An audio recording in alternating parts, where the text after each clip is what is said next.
Good evening everyone. मैं अर्पणा मेरे YouTube channel learn Hindi with Arpana में आप सभी का स्वागत करती हूँ। कल के वीडियो में मैंने आप लोग को संज्ञा के प्रकार पढ़ाए थे। व्यक्तिवाचक संज्ञा, जातिवाचक संज्ञा और भाववाचक संज्ञा मैंने पढ़ाया। आज मैं आप लोग को पढ़ाने वाली हूँ कुछ व्याकरण विद्वानों ने संज्ञा के दो भेद और बताए हैं। जो फर्स्ट है द्रव्यवाचक संज्ञा और दूसरा है समूहवाचक संज्ञा। तो आज हम द्रव्यवाचक संज्ञा और समूहवाचक संज्ञा के विषय में जानेंगे। ठीक है, तो सबसे पहले हम जानेंगे द्रव्यवाचक संज्ञा क्या है। तो द्रव्यवाचक संज्ञा शब्दों से किसी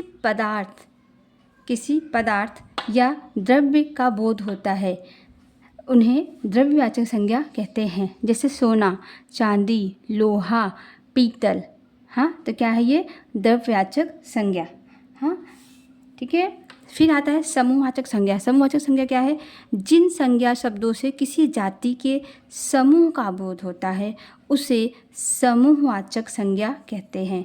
जैसे कक्षा, जैसे भी बोला गया कि कक्षा में कितने विद्यार्थी हैं, तो यहाँ पे कक्षा में विद्यार्थी शोर मचा रहे हैं। हाँ, तो यहाँ पे किसका एक समूह की बात की गई है। भीड़ क्या है? भीड़ जो है समूहवाचक संज्ञा का ही उदाहरण है। भीड़, कक्षा, झुंड, दल, सेना, सभा होती है ना। सभा में नेता कुछ उपदेश दे रहे हैं। हाँ, मंच पर कुछ उपदेश दे रहे हैं, तो कहाँ दे रहे हैं? सभा में। अब सभा में तो बहुत सारे लोग हो सकते हैं। हाँ, तो इसलिए जहाँ पे जिन संज्ञा शब्दों में किसी जाति के समूह का बोध होता है उसे समूहवाचक संज्ञा कहते हैं। हाँ, अब कक्षा में बहुत बच्चे हैं, बहुत भीड़ हो, बहुत शोर हो रहा है। हाँ, तो वहाँ पे से एक समूह का ज्ञात कराया गया है, बोध कराया गया है। हाँ, सभा में बहुत सारे लोग आए थे। आज सभा में बहुत सारे लोग आए थे। अभी किसी एक सभा की बात कही गई है। झुंड, जैसे कि अभी कहीं झगड़ा वगैरह होता है तो एक भीड़ जमा हो जाती है ना, झुंड। जैसे कि भेड़ों का झुंड देखा होगा ना, बहुत सारे भेड़ जाते होंगे, भेड़ों का झुंड हो गया। और आप लोग देखते होंगे कि जहाँ पे ये एनिमल्स है, काउज़ है, एक से बहुत ज़्यादा काऊ कभी कहीं इकट्ठे हैं, बैठे हैं, तो वो क्या, उनका झुंड है। ठीक है, तो वही होता है। फिर दल, सेना जानते हो, सेना, दल, ये सब किस में आता है? समूहवाचक संज्ञा के अंतर्गत आता है। ठीक है। द्रव्यवाचक तथा समूहवाचक शब्दों को जातिवाचक संज्ञा के अंतर्गत माना जाता है। समझे क्या कहा गया बेटा? कि द्रव्यवाचक तथा समूहवाचक शब्दों को जातिवाचक संज्ञा के अंतर्गत माना जाता है। याद रखना। जैसे कि आप क्या, जिन शब्दों से किसी पदार्थ या द्रव्य का बोध होता है। अब जैसे कि द्रव्य क्या हो गया? कोई पदार्थ, चांदी, सोना, लोहा, पीतल, और क्या बोलते हैं उसको, ये सब चांदी है। अब कितना चांदी वो नहीं पता है। हाँ, चांदी थोड़ा भी होता है, ज़्यादा भी होता है। हाँ, लोहा, कितना लोहा है, उस लोहे का ही बात किया गया है। लोहा कितना है, कितना वजन है, वो नहीं पता है। हाँ, तो जो यहाँ पे कहने का तात्पर्य है कि जो ये द्रव्यवाचक संज्ञा और समूहवाचक संज्ञा है, ये जातिवाचक संज्ञा के अंतर्गत माना जाता है। ठीक है। हाँ, तो इसी तरह अभी हम सीखने वाले हैं। तो इसी तरह जैसे कि मैंने आप लोग को पढ़ाया था ना भाववाचक संज्ञा, तो भाववाचक संज्ञा को भी जातिवाचक संज्ञा में हम परिवर्तित कर सकते हैं। जैसे कि मैंने बताया कि बच्चा क्या हुआ? बच्चा बोला गया। मैंने यहाँ पे इसको मैं 1 मिनट यहाँ में आप लोग को एक्सप्लेन करके बताती हूँ।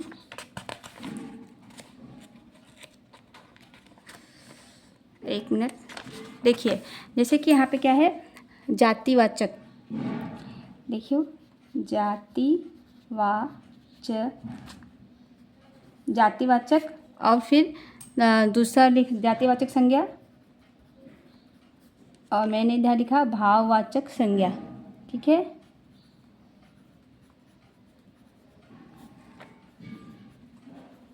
अभी जातिवाचक संज्ञा से भाववाचक संज्ञा कैसे बनेगा?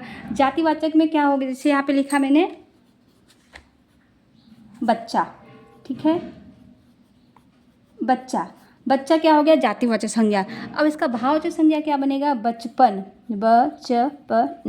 ठीक है, भाववाचक संज्ञा क्या बनेगा इसका? बचपन। हाँ, जैसे कि यहाँ पे लिखा मित्र, मित्र, मित्र तो बहुत होते हैं, हाँ, पर उसमें इसका भाववाचक जातिवाचक संज्ञा मित्र के, अब कौन सा मित्र वो नहीं पता, हाँ। अब इसका जातिवाचक संज्ञा के अंतर्गत आया मित्र, अब इसका भाववाचक बनेगा मित्रता। क्या बनेगा? मित्रता, सॉरी इतना लिख दिया मैंने, मित्रता, मित्रता, ठीक है, मित्रता, ठीक है। लड़का, अभी यहाँ पे हो गया लड़का, लड़का का भाववाचक संज्ञा बनेगा लड़कपन। क्या हो जाएगा? लड़कपन, ठीक है। तो इसी तरह से जैसे कि अभी सर्वनाम से भाववाचक संज्ञा बन गया, हाँ, अपना, अपनत्व, हाँ। अभी सर्वनाम से भी बनाना है, सर्वनाम, फिर यहाँ पे आ गया भाववाचक,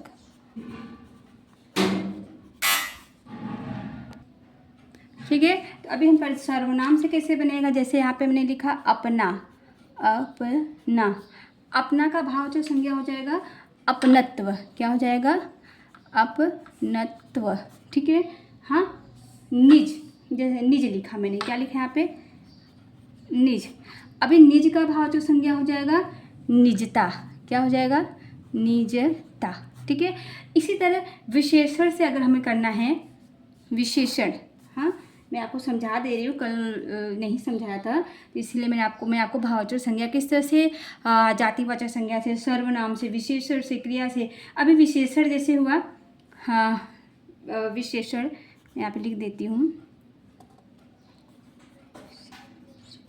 विशेषण से कैसे करेंगे, और विशेषण भाववाचक संज्ञा, ठीक है, भाववाचक, ठीक है, भाववाचक संज्ञा कैसे करेंगे, ठीक है। जैसे वीर, वीर क्या है? विशेषण शब्द है, और इसका हम भाववाचक करेंगे तो क्या हो जाएगा? वीरता, ठीक है। और भी बहुत सारे से, कायर, कायरता, कठोर, कठोरता, सफल, सफलता, शीतल, शीतलता, हाँ। इसी तरह आलसी, आलस्य, क्या हो गया? भाववाचक संज्ञा। अभी क्रिया से बनाएंगे, क्रिया से, देखो क्रिया से कैसे बनेगा, क्रिया और फिर भाववाचक संज्ञा, ठीक है। देखो क्रिया से कैसे बनता है, क्रिया जैसे हो गया खेलना, खेलना क्या हो गया? क्रिया, ठीक है। अब इसका भाववाचक संज्ञा क्या बनेगा? खेल, खेल, ठीक है। उतरना, किसी चीज़ से उतरना, टेबल से उतरना, चेयर से उतरना, बेड से उतरना, उतरना क्या हो गया? क्रिया, हाँ। अभी उतार, उतार क्या है? इसका भाववाचक संज्ञा, ठीक है। हाँ, अभी जैसे है बचना, किसी चीज़ से बचना ना, बचना, अभी बचना क्या है? क्रिया है, और इसका भाववाचक संज्ञा क्या हो जाएगा? भाववाचक संज्ञा होगा बचाव, बचाव, ठीक है। तो इसी तरह से मैंने आप लोग समझाया कि जातिवाचक संज्ञा से भाववाचक संज्ञा कैसे बनेगा। बच्चा, बचपन, मित्र, मित्रता, लड़का, लड़कपन। सर्वनाम से भाववाचक संज्ञा कैसे बनता है? अपना, अपनत्व, निज, निजता। विशेषण से भाववाचक संज्ञा वीर, वीरता, आलसी, आलसी, आलस्य, उष्ण, उष्णता, लाल, लालिमा, चंचल, चंचलता, हाँ। विषय हो गया। अब क्रिया से कैसे बनता है? खेलना क्या है? क्रिया है खेल।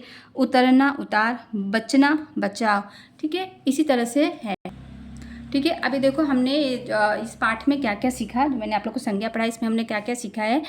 सबसे पहले हमने क्या क्या जाना, किसी वस्तु, व्यक्ति, प्राणी, स्थान तथा भाव के नाम को संज्ञा कहते हैं, ठीक है।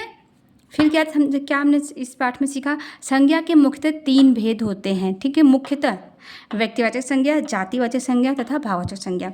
जो संज्ञा शब्द किसी विशेष व्यक्ति, वस्तु या स्थान का बोध कराते हैं उन्हें व्यक्तिवाचक संज्ञा कहते हैं। मैंने बताया था, जिन शब्दों से किसी वस्तु, व्यक्ति, प्राणी, स्थान या पूरी जाति या वर्ग का बोध होता है उसे जातिवाचक संज्ञा कहते हैं, ठीक है।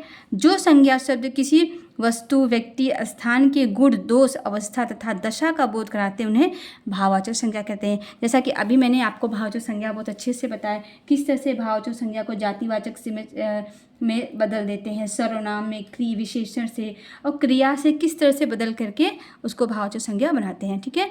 तो आज के वीडियो में बस इतना ही। आप लोग को वीडियो अच्छा लगा तो प्लीज़ लाइक कीजिए, सब्सक्राइब कीजिए, शेयर कीजिए, हाँ, और कमेंट करके बताइए कैसा बना है, ठीक है। बहुत बहुत धन्यवाद आज के लिए।